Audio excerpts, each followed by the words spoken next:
This is Atlantic Television Network Global News at 9 p.m. First, the headlines. Labour Party suspends Hilda Dokubo. Federal government to train 500,000 youths on robotics. Tinubu to attend AU meeting in Ghana. NMDPRA says Dangote refinery not licensed.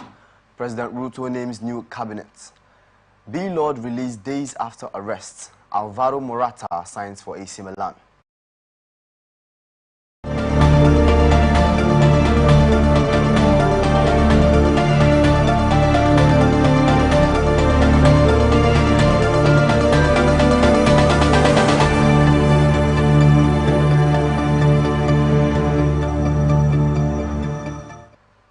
Now the news in details.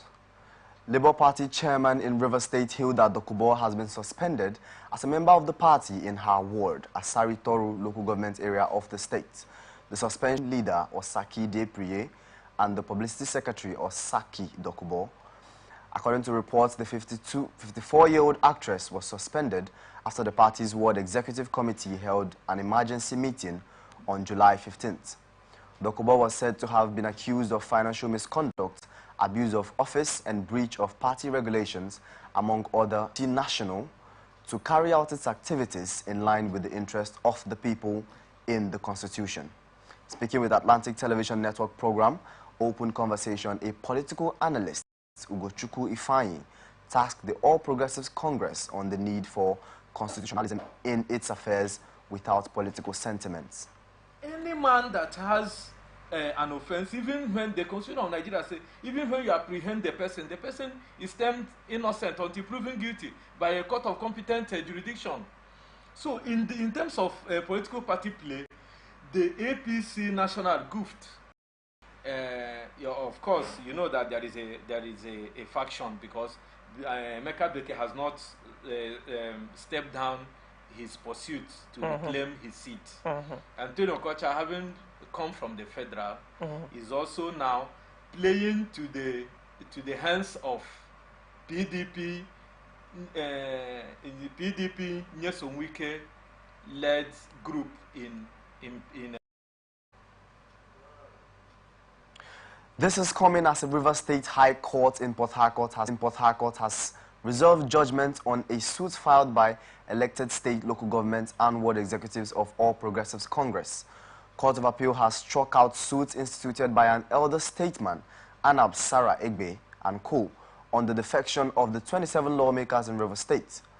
The appeal court struck out the matter on the grounds that the trial court, which is the state high court, lacks jurisdiction to even entertain the matter. The court stated that what they did was a mess of assembly. Appeal court in Abuja had also nullified the expulsion of Martin Amiwile and 24 others from the River State House of Assembly by the River State High Court. A three-member panel of the High Court ruled that the lower courts lacked the jurisdiction to grant the ex parte order. The appeal court held that the ex parte order was made without the jurisdiction and therefore is null and void.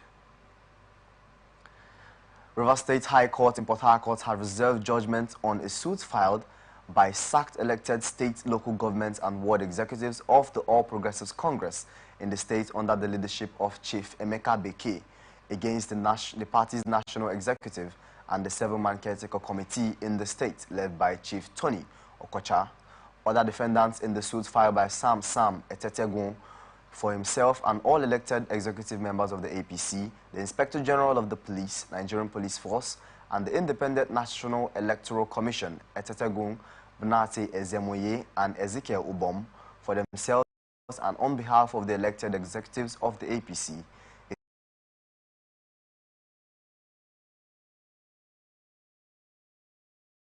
is challenging their sacking, Beke, and the appointment of the caretaker committee led by Okocha. At resumed sitting, councils representing the parties argued and adopted their final written addresses. However, the presiding judge, Justice Sika Apurioku, after listening to them, reserved his judgment on a day to be communicated to the parties, missed the application for lacking merits, and awarded fine of 300,000 naira in favor of the claimants.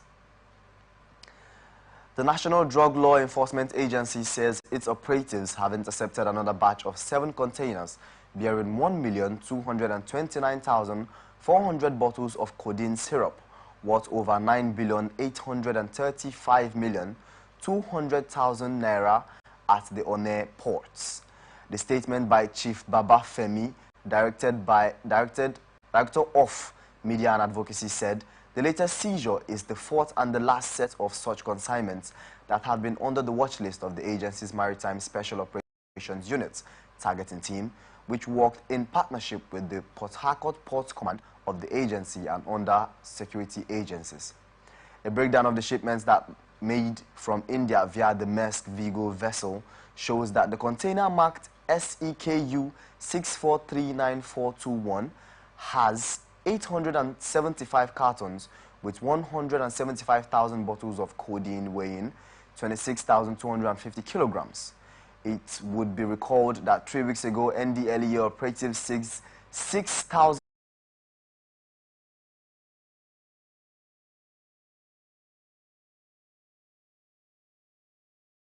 7,353,000,000 in street value of the Port Harcourt Ports Complex on Air River State. In his response to the latest seizure, Chairman Chief Executive of the NDLEA, Brigadier General Muhammad Buba Marwa, commended all the officers, men and women of the various formations of the agency that had been working on the targeted containers for months for their diligence, vigilance and professionalism. Independent Petroleum Marketers Association of Nigeria and the rights group Justice Agenda have faulted the prolonged closure of the Taris jetty and depot in Warri, Delta State.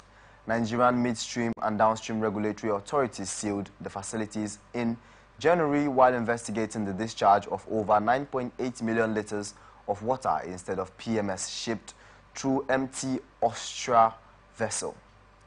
Chairman of the Ipman Delta State, Harry Okenin, lamented the hardship faced by his members whose products are locked up in Taris depot.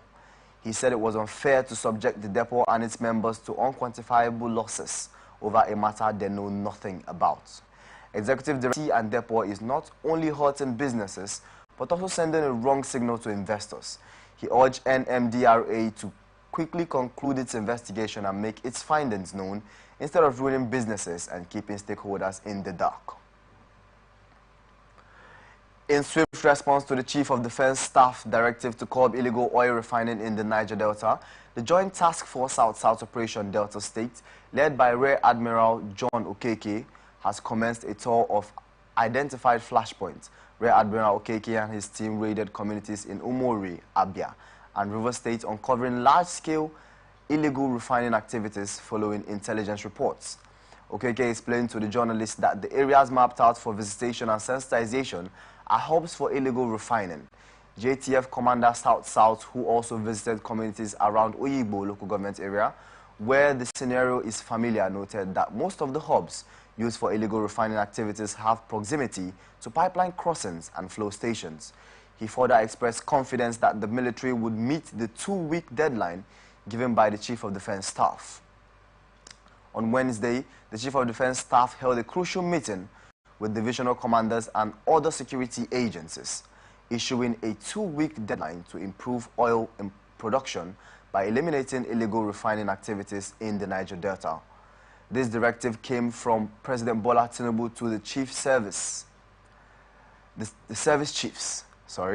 The Joint Task Force South-South Operation Delta Safe, composed of 12 forces, is primarily responsible for protecting the country's oil facilities in the Niger Delta. Reinstated Deputy Governor of Edo State, Philip Shuaibu, on Friday vowed to remain in office till November 11 when the governorship election is conducted. Shuaibu said he would resume his office today as Deputy Governor of Edo State after an Abuja Federal High Court reaffirmed this position. The embattled Deputy Governor accused Governor Godwin Obaseki of refusing to pay him. Shuaibu accused Obaseki of refusing to pay him for the last 1 year, despite being an elected Deputy Governor. Victorious homecoming of court reinstated Edo State Deputy Governor Philip Shuaibu turned bloody as Akor Onu, a police inspector, was shot dead while some of his colleagues and passers-by were injured by thugs. Onu was attached to the state election. All the injured were taken to undisclosed hospitals in the state capital, Benin. ATN could not ascertain as of the press time if Okpeholo, who was also admitted at another hospital, sustained an injury. Military personnel and other security operatives were deployed in the area and other parts of Benin and its environs to prevent reprisal. Edo Police Public Relations Officer Chidi Wabuzo could not be reached for comment. Shuaibu and Okpeholo arrived at Benin Airport at 1:18 p.m. and were welcomed by their supporters who sang and danced in celebration of their Wednesday's victory at the Federal High Court, Abuja. Recall that the court had reinstated Shuaibu as the deputy governor. Edo State government has observed the level of wanton destruction perpetrated by thugs and elements working in connivance with the former deputy governor of the state, Philip Shuaibu, in the guise of purportedly enforcing a judgment reinstating him in office. Shuaibu led thugs through the airport's road axis of the Benin City, attacking innocent citizens and unleashing mayhem on private citizens who are going about their lawful businesses. The state government, through its statement, is warning Shuaibu to desist from this turn to violence in the pretense that he is enforcing a judgment. He is reminded that he is not above the law and he is liable for the wanton destruction perpetrated by him and his co-travelers. Shuaibu's violent tendencies is well documented, and he has been warned at different times by respected figures of society, including the revered Benin monarch, to shun violence. The statement further enjoined the general public to be calm and go about their lawful businesses, as government will continue to deploy the instrumentality of the state to restore and maintain law and order in the state in the face of undue provocation. All Progressives Congress Campaign Council for Edo Gubar election has demanded an investigation into the security failure that led to the attack on its gubernatorial candidate, Senator Monday Okpeholo. The council, in a statement on Friday in Benin by its Director of Publicity, Orobosa Omo-Ojo, condemned what it described as an assassination attempt on the gubernatorial candidate. Omo-Ojo insisted that the culprits of the incident must be brought to book. The Director of Publicity called on President Bola Ahmed Tinubu to direct the Inspector General of Police, Kayode Egbetokun, and the State Security Service to carry out a discreet investigation into the incident. He expressed concern about the safety of its members and supporters who were injured during the attack. He noted, however, that the party would not be deterred by this violent desperation, saying, "We will continue to work towards providing leadership for the people of Edo and ensuring that they are safe and secure."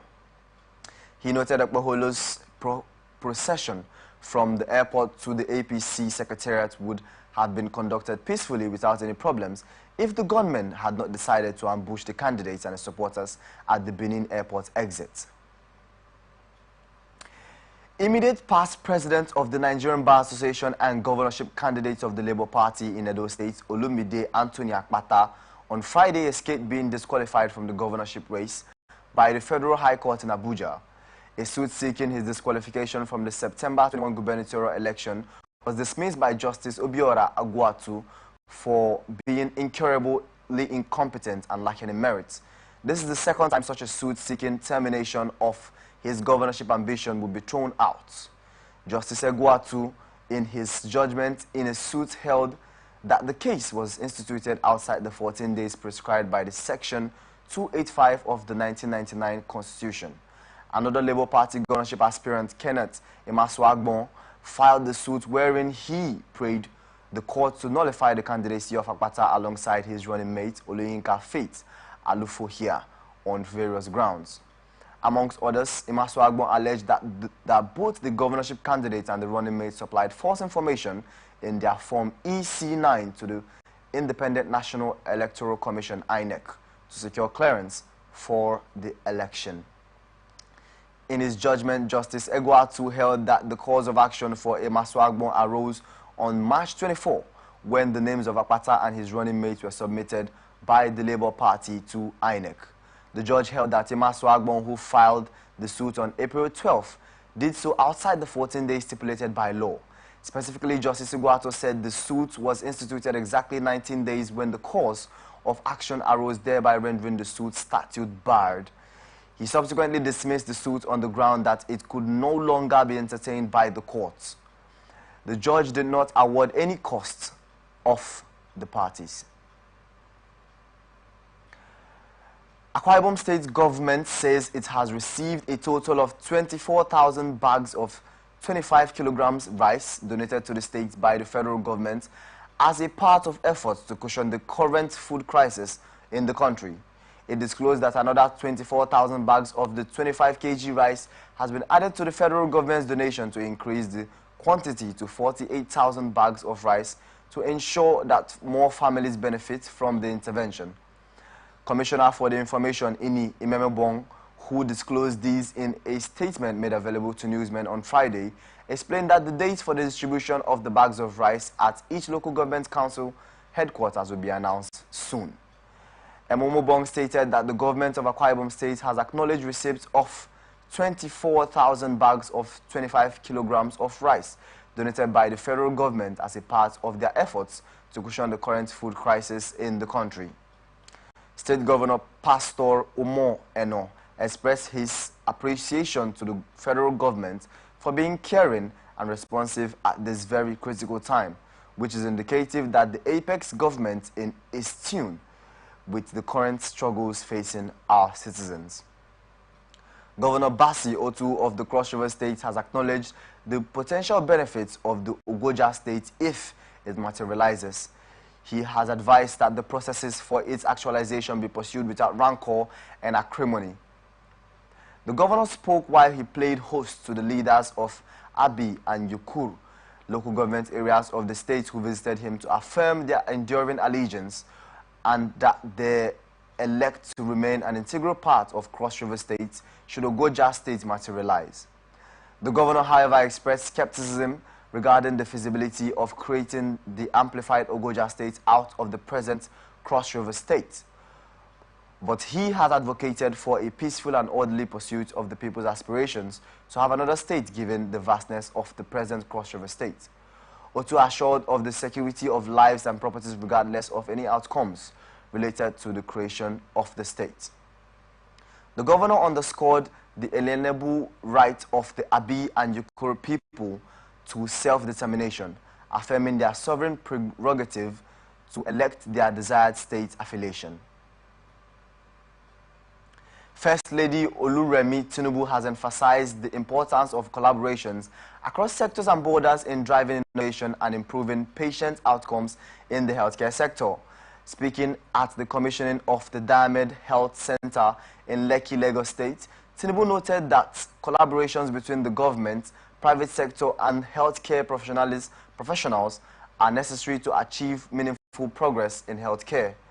According to the statement issued on Friday by her senior special assistant in media, Busola Kukoyi, the First Lady said, realizing the nation's goal of universal health coverage needs the efforts and partnership of the private sector and the full activation of health insurance. She cited the Diamond Health sector as a prime example of what can be achieved through such collaborations, highlighting the center's innovative approach to healthcare delivery. The First Lady noted that such state-of-the-art facility as Diamond resonates with the four-point healthcare agenda of President Bola Ahmed Tinubu. The First Lady commended the chairman of the Diamond Center, Sir Kensington Adebukonola Adebutu, of the initiative, urging him to continue raising the bar, even as new grounds are explored in medical technology. The Minister of the State for Health, Sir Tunji Alaus, who was represented by Lagos State Commissioner for Health, Professor Akin Abayomi, noted that the nation's healthcare sector was improving rapidly, especially with the collaborative efforts of the private sector. Police in Lagos arraigned a 28-year-old woman, Juliana, Friday at an Ikeja Chief Magistrate Court over alleged impersonation. Friday, whose house address was not given, is being charged with 34 counts bordering on obtaining money by false pretense, impersonation to which she pleaded not guilty. The prosecutor, Inspector John Eberedum, told the court that Friday committed the offense between November 2023 and February 2024 at the Bonny Camp area of Lagos State. Eberedem said the defendant and her accomplices still at large allegedly impersonated the Nigerian police force and represented themselves to be police inspectors attached to the Lagos State Police Commissioner's office. He alleged that the defendant and her accomplices, who in their impersonation act obtained money from unsuspecting police recruits. She said the offense contravenes Section 77, subsection A, 314, subsection 1, and 412 of the criminal laws of Lagos State 2015. The magistrate, Mrs. E. Kubenje, granted the defendant bail in the sum of 4 million naira with 2 sureties in like sum. Kubenje ordered that such sureties must be gainfully employed with proof of tax payment to the Lagos State government with verifiable addresses. She adjourned the case until August 7th for hearing. Police in Lagos on Friday arraigned 2 men in an Ikeja magistrate court for allegedly stealing gold jewelry and money valued at 25.08 million naira. The defendants, Dennis Legal, 33, a laundryman, and Hashimu Kabiru, 35, a trader, all residents of the 18 Adeshiu Street, Ekute of Ojodu, Lagos. They are facing a 3-count charge of conspiracy, stealing, and receiving stolen goods. The defendants, however, pleaded not guilty to the charges. The prosecutor, Inspector Samuel Mishozunu, told the court that the offences were committed on May 2nd at 37 Moriola Okwemi Street, Fadeli Leye Street, Estate Isheri, Lagos. The prosecutor said that Legal, the first defendant, secured a housekeeper for the complainant, Mrs. Okwemi Oluwatosin, earlier in the year. Mission Zunu said that when the guarantor, the first defendant, was contacted, he ignored the complaint but later sent some of the stolen jewelry to the woman. The prosecutor said that Legal was arrested and later led the police to the arrest of Kabiru, the second defendant, as one of the people who bought the stolen jewelry. The offences, he said, contravene sections 287, 328 and 411 of the Criminal Law of Lagos State 2015. The magistrate, Ms. F.D. Hughes, granted the defendants bail on 5 million naira each with 2 sureties in like sum. Hughes adjourned the case until July 31st for mention. Following the nationwide onslaught against criminal activities in mining sites, mining marshals stormed illegal gold mines and arrested 7 illegal miners in Yagba East local government area of Kogi State. This was contained in a statement signed by the Special Assistant on Media to the Minister of Solid Minerals Development, Segun Tomori, where it was made known that the operation was carried out by the mining marshals in Iye, Odogbe, Isanlu community of Yagba East local government area, where they dislodged the illegal miners. It will be recalled that a similar operation was carried out recently by the mining marshals in Umunochi local government area in Abia State, leading to the arrest of 8 Chinese nationals and a Nigerian, suspected to be involved in illegal mining. Meanwhile, the statement affirmed that the Ministry of Solid Minerals Development under the leadership of Dr. Dele Alake is committed to fighting the menace of illegal mining headlong and bringing culprits to the book. The Federal Capital Territory Police Command on Friday said Yushau Shuaibu, who was arrested over attempted suicide on July 8, has been released. Recall that Yushau on July 8 attempted to take his own life by climbing a broadcast mast in Katampe, Abuja. Yushau had explained that his action was to draw the attention of the federal government to the prevailing hardship in the country. He was subsequently sent to the FCTA Social Development Secretariat for mental assessment and evaluation. According to the police, symptoms of anxiety, persistent worry and fears were observed in the course of profiling the suspect. However, in a statement on Friday, the FCT Police Public Relations Officer SP Joseph Ade said Yushau was released on Thursday. He was released on bail to his lawyer Deji Adeyanju. National Agency for Food, Drugs Administration and Control has sealed off a bakery over alleged use of unfortified sugar and banned bromates in Sokoto State. NAFDAC State Coordinator Garba Adamu revealed this on Friday adding that the bakery was detected during a special raid by agency officials. Adamu stressed that only fortified registered sugar containing vitamin A with micronutrients and other vitamins are allowed to be sold and consumed in Nigeria. He warned producers against using adulterated, counterfeit, unregistered and expired items in their places, stressing that NAFDAC would continue the enforcement at all the times. According to him, the operations would be extended to the local government areas as part of the agency's efforts to ensure that hygienic foods are being sold as well as right products in circulation. He urged the general public to be wary of patronizing unregistered products and to always report any suspicious practices and contaminations to NAFDAC, reiterating the agency's continued efforts to safeguard the health of the nation. Zamfara State Commissioner of Police Muhammadu Dalijan has blamed the hunger and starvation ravaging the north on bandits, saying the bandits did not give the farmers the chance to do their farming activities last year. The commissioner stated that 85% of farmers in northern Nigeria last year could not have access to their farms, pointing out that it was not caused by the government.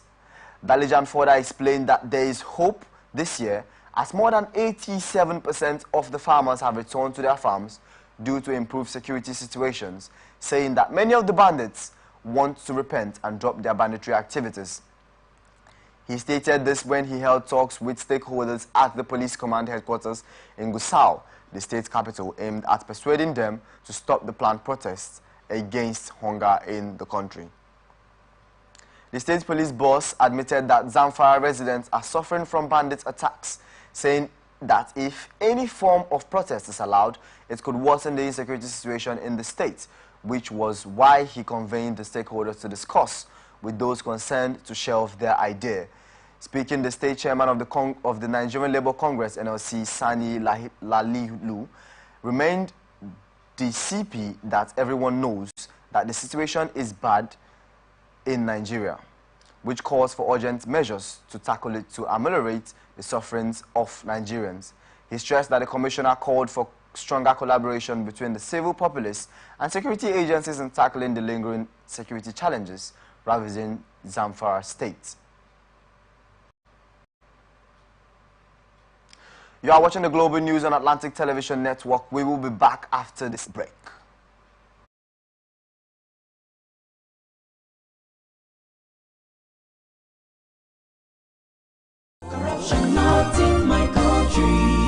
I don't get a lot. Boy, they won't booga me small. They say, man, give them bribe. I say, nothing. Okay, now, we'll go block later. You remember that contract we will do that time now? They don't pay. But first, you see the house rent with the old things. We go first call caretaker, take the money, slap am. Beg, see, you know, say I get annual levy why they pay for club. Where me and boys they shark beer in our house, I supposed to pay that one. You remember say me and tell you I go buy you motor. I go buy now. Okay, they pay you money now. We don't they beg caretaker? We they beg landlord, old man, and they agree give us time. Money can't come now. You won't divert time. You said na corruption. Corruption, not in my house and not in my country. Sure? Sure. Corruption, not in my country. This message is brought to you by the Akinfade Foundation, the Marketer Foundation, and with broadcast support from Atlantic Television Network. Corruption, not in my country.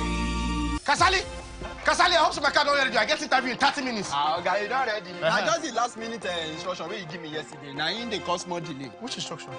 Maybe now you say make I change the meter, make you no read again. Which time I make you change meter? Oh, Kasali, why you do like this now? You don't get sense. You don't read the text message. Nobody I want send them to. Like Kasali, my electrician, make you come house, call me do my meter so that you don't go to read again. You know electrician? You're electrician. Yes, now. So you call Kasali electrician, make you come help you adjust your meter, make it for no read again, Abi. So you said you want join people where be say they no want they pay NEPA bill again, Abi. Oga, you know good now. You don't you said you don't they behave like all these stiff people. What you change for your motor? What you change for? Two lights. Fuel gauge. Speedometer. For what now? You for come out for home my motor. I better identify for me. Okay. On the Local Government Independent Electoral Commission Establishment Bill 2024, SB 531. Mr. Jolis, National in the suit filed by Attorney General of the Federation and Minister of Justice, Lateef Fagbemi, with the aim to drive grassroots development, prime healthcare and empowerment at the closest. Also, local government areas autonomy will promote transparency and accountability because community stakeholders and gatekeepers who are close to the local government will be more involved. And accountability will require intentional efforts and active citizen engagement to ensure fiscal openness and funds for the people work for the people. Our Abuja correspondent Joseph Moses Mawinka completes the story in the view of Nigerians. For some days now in Nigeria, there has been arguments here and there about the Supreme Court judgment on local government financial autonomy. Some people are arguing that local government could be more corrupt and so they cannot handle finances to run their own government at the local level. While some people are saying that the federal system we operate does not go with 3 tiers. We are supposed to be operating at federal level and at the same time state, while the state cater for the local governments. With this, we want to ask some Nigerians to get some views whether the local government autonomy could help in developing Nigeria at the local level. The system of government we practice are not just 2 tiers, there are 3. There's the federal, the local, the state and the local government level. And as the Supreme Court said, the local government has been defranchised for a long time. Yes, they've been franchised for a long time. Local government in Nigeria, we have 774 local government. Let them go into production. Let there be areas specialized. Let them partner with the Minister of Agriculture. Minister of Agriculture in the state and the federal. Let them partner with through the Minister of Agriculture in the state. They should partner with the Minister of Agriculture in federal and use PPP, public-private partnership. Because if funds are allocated to the fund, you will see that one chairman will just come and pack the whole money and all the fowl, everything will die. The money that is meant to feed the fowl, somebody, one terrible person will come and say he doesn't care. So let's have area specialization. Let's each local government be proud of their production. Okay, like the local government, in those states, we are the best producer of fishes. Fishes in some areas where there are lands in the local government, we can still produce a cassava. So let everybody be producing. Let there be competition among the local government. If you look at it, the bedrock of democracy, in its entirety, is local government. Democracy starts from the local government. It's a grassroots. The chairman, the councillors, they are the nearest people to the local government. Not only that, even those who are leaving the urban center today to come to Abuja to come and look for 1 or 2 things, if to say the local government are functioning, they will not come here. So the local government autonomy, the Supreme Court, this is a welcome, but they need to go far because the issue of election is the #1 autonomy for local government. Once the local government chairman can, the federal INEC can conduct local government election without the hand of the governors, that is #1 way the local government autonomy will come in, because one, the local government chairman will have control of the DPO, the civil defense commander will be answerable to local government chairman, the DSS will be answerable to the local government chairman, and other distance. So you find that the security of that local government will be intact, because whatever security threat they have, no matter how small, the local government chairman will be able to deal with it immediately. But when you say you are only giving them financial autonomy, it doesn't stop there, because who is going to influence the choosing of the chairman? Is the governor, because the governor has already held the party by the throat. And it is through the party they manipulate who becomes the local government chairman. So we are appealing to National Assembly to immediately enact a law or change that law that will empower the INEC to conduct local government elections, so that they will be completely free from the hand of the manipulation and control of the governors. We have heard from some Nigerians. Some are saying kudos to the Supreme Court to have declared that judgment. And now local government has been abandoned over years, and that has contributed to Nigerian problem. That once the local government are developed, so many issues like unemployment will reduce. So many issues like food security will reduce. Thank you for being there. I am Joseph Moses, ATN News, Abuja. Ali Ndume has broken the silence on his removal as the chief whip of the Senate, saying having reviewed the conversation that prompted his ouster, his action did not warrant his sack. Ndume was removed as the Senate chief whip after his criticism of the President Bola Tinubu government handling of the nation. About 2 days after the decision, the lawmaker said he has also declined the chairmanship of the Senate Committee on Tourism, arguing that he lacks the experience and exposure to lead such a sensitive group. The Borno South lawmaker said this in his country home of Maiduguri on Friday, about 48 hours after he was removed as the Senate chief whip. Ndume said that he never wanted to be a Senate whip after serving as the leader in the 8th Senate. The lawmaker said he was given the chance to choose his committee to serve as the vice chairman, having successfully led the campaigns that brought about the emergence of the Godswill Akpabio as president of the Senate. According to him, he was one of the 22 senators from the PDP that formed the APC when the current national chairman of the party, Abdullahi Ganduje, was a deputy governor in Kano State.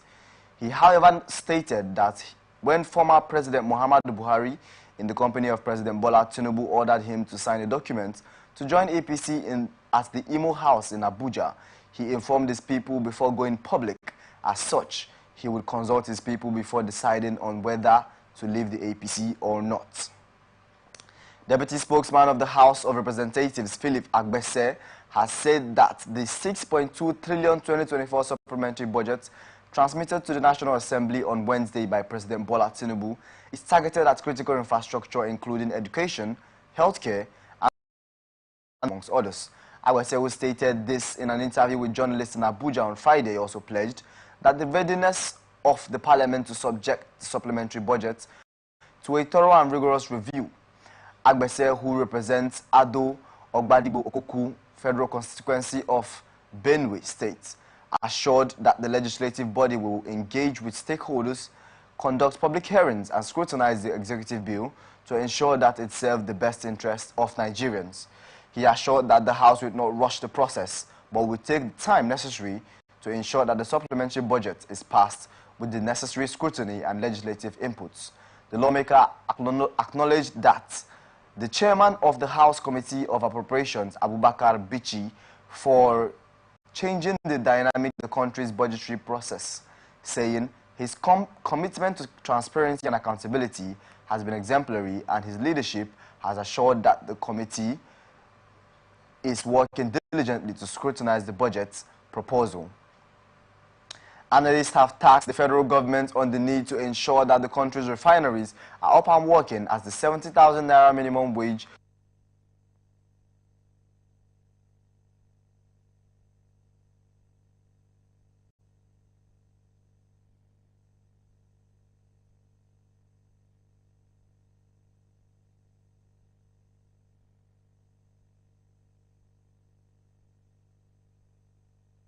says that if we have a government that is on its toes, like can fix the refineries, and marketers buy at another rate, then you go to fix the roads, because all these things are also extraordinary costs. Create other environment, the tax crisis, tax issues, right? And then you now know how the people are assessed, their tax is assessed on a fair note. For example, people take, I suspect that Nigerian tax takers do tax based on discretionary notes. The people are not actually taxed based on how much they make. Some people are under-taxed, some people are overtaxed. So is there procedures or mechanisms? Capital territory and in 187 local government areas with a cumulative case fatality rate of 2.8% since the beginning of the year. These are cumulative cases. The predominant age mostly affected is 5 years, children 5 years, old, while sex distribution is almost the same, about 52% males and 48 females. Looking further, we've noticed a 5.6% decline in the number of cases in this reporting week. That's this last week, 8th of July to the 14th of July, that reporting week, as compared to the preceding week. We also record surge, if possible, surge ahead. NCD is implementing the National Incident Action Plan for the response. We're intensifying efforts targeted at supporting states to conduct active case search, optimize our laboratory capacity with prepositioning of cholera management supplies and capacity building in anticipation of cholera surge ahead,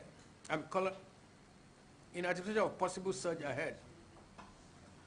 We still have our eyes on the ball as we continue to strengthen case management efforts to sustain the decline in fatality ratio. On to report the global target case fatality rate of less than 1%. That's the target. Though there seems to be a decline, what we still have is still not good enough. In the community, that will help reduce cholera in the communities, emphasizing on the rainfall's significant impact spread of waterborne diseases. As a reminder, to reduce the risk of transmission of cholera, the NCDs will offer the following advice. To the public, ensure that water is boiled and stored in a clean and covered container before drinking.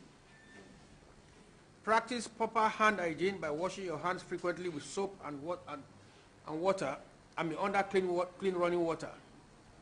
Or use alcohol-based hand sanitizer if soap and clean water are not available. Ensure that your food is well cooked before consumption. Only consume raw food such as fruits and proper hygiene practices in communities. In a bid to empower youths for self-employment and promote technical and entrepreneurship skills, the federal government will train over 500,000 youths across the country on robotics and artificial intelligence. Senior Special Assistant to the President in Technical, Vocational and Entrepreneurship Education, Abiola Orungundade, disclosed this in Abuja while distributing laptops and online course licenses to 50 students of Government Science and Technical College, Area 3, Garki, Abuja. She noted that the initiative, which is with the approval of the National Board for Technical Education and in concert with the private sectors, is to upscale the skill of the national workforce from the current level of 15% to 50% as part of the mandate of her office by the President. The presidential aide said the distribution of the laptops and online courses, essentially is in robotics and artificial intelligence, was the pilot scheme under the initiative, adding that plans were afoot to extend the program to all the parts of the country.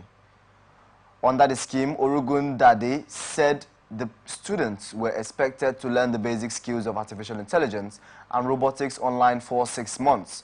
Representative of the private sector partner, Lorenzo, one of the facilitators of the projects, Professor Babatunde Alao, emphasized the importance of artificial intelligence.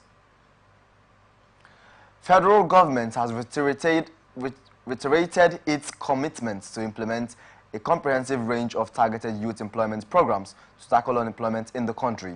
Minister for Youth and Development, Dr. Jamila Bayo Ibrahim, made this known during the commemoration for peace and development.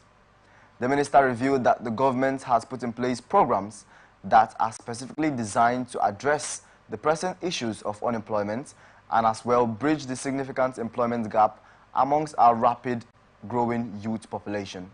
She said that these programs would also provide meaningful opportunities for young people to enter the workforce and contribute to the nation's economy. In a statement signed, troops fighting against insecurity, particularly terrorism and banditry, have rescued 140 kidnapped victims from kidnappers across the country in 1 week. This is just as troops neutralized 125 terrorists and arrested 220 criminal elements, including 20 perpetrators of oil thefts. Troops also denied the oil theft of the estimated sum of 744.15 million naira.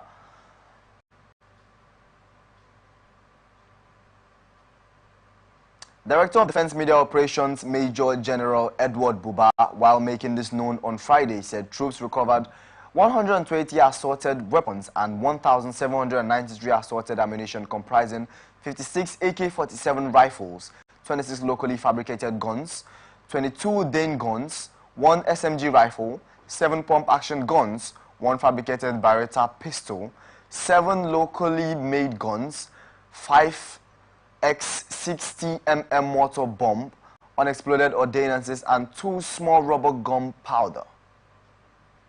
Detailing the operations, Buba said troops of Operation Hadin Kai neutralized 52 terrorists, arrested 40 suspects, and rescued 14 kidnappers hostages. In the north central, troops of the Operation Safe Haven neutralized 19 insurgents, arrested 24 violent extremists, and rescued 19 kidnapped hostages. As Operation Lake Sanity 2 intensify offensive, the multinational Joint Task Force has witnessed a mass surrender of 263 Boko Haram terrorists and their families in Sector 1, Cameroon from 10 to 17 July 2024. A statement by Lieutenant Colonel Abdullahi Abubakar, Chief Public Information Officer, said the wave of surrenders started on July 11, 2024, when 5 terrorists surrendered to MNJTF troops in Wulgo on the Nigeria-Cameroon border. The trend continued on 15 July 2024 when another 102 individuals surrendered in Bonderi, extreme north Cameroon, including 20 adult men, 40 women, and 42 children. Preliminary investigation revealed that all surrender individuals belong to Nigerian communities. Subsequently, they were handed over to the troops of Operation Hadin Kai for further action. Academic Staff Union of Polytechnics have issued a 15-day ultimatum to the federal government to regularize the scheme of service between degree and higher national diploma certificate holders in Nigeria. Coordinator of ASUP Zone B, Simji Lompie, addressed journalists at the Plateau State Polytechnic Jos campus on Friday. He stated that the new scheme of service released by the federal government through the National Board of Technical Education to polytechnics in Nigeria is discriminatory and unacceptable to its members. Lumpe urged that it is detrimental to the professional progression of polytechnic graduates. Furthermore, he said the union believes that the responsibility for drafting and approving the scheme of service should not rest solely with the Office of the Head of Service and NBTE. It should include other stakeholders, especially ASUP. Now, the business news. Federal government has declared that importation of refined petroleum products into Nigeria is going to continue alongside the production of the commodities by the Dangote Petroleum Refinery to prevent monopoly and ensure energy security. It warned against being over-dependent on the $20 billion refinery located in the Lekki Free Zone in Lagos, stressing that the demand for the refinery that all oil marketers should buy products from the plant does not support competition. This came as the House of Representatives constituted an off non-supply of crude oil to the Dangote refinery as oil marketers condemned the international oil companies operating in Nigeria for not supplying crude to indigenous refiners. Also commenting on the issue, the Nigerian Upstream Petroleum Regulatory Commission insisted that it was doing a lot to ensure supply of crude to Dangote refinery and other modular refinery operators as it vowed to resolve the lingering crisis. The Nigerian Midstream and Downstream Petroleum Authorities, an agency of the federal government, said the government would not stop the importation of petroleum products, saying Nigeria cannot depend on one refinery to feed the nation.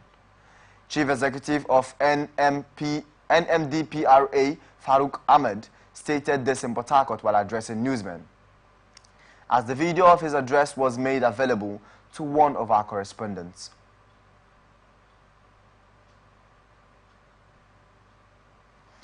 Now to international tidbits. Kenya's embattled President William Ruto on Friday named a partial new cabinet as he starts a process to form a broad-based government after a month of widespread and sometimes deadly protests against the administration. In a televised address, Ruto unveiled the names of 11 proposed ministers after last week's sacking of almost an entire cabinet as he seeks to contain the worst crisis of his nearly two-year presidency. He put forward 11 names for cabinet ministers and the Attorney General that will go before Parliament for approval. However, several of those nominated were members of the previous government, including Kithure Kindiki at the head of the Interior Ministry, which is in charge of Kenya's under-fire police force.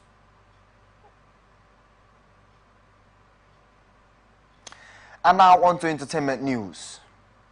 Popular cryptocurrency billionaire Linus Williams, widely known as B-Lord, has been granted bail after 3 days in police custody. Controversial self-acclaimed social media activist Very Dark Man made this known in a post shared on his Instagram page on Friday. Very Dark Man had days ago announced B-Lord's arrest over allegations of fraud and terrorism funding. However, giving an update in a now trending post on his page, Very Dark Man revealed that B-Lord has been released after much begging and crying. The B-Lord group had debunked the allegations of his arrest, clarifying that he was simply invited for questioning. In other news, global, and now on to sports news. Alvaro Morata has signed his contract as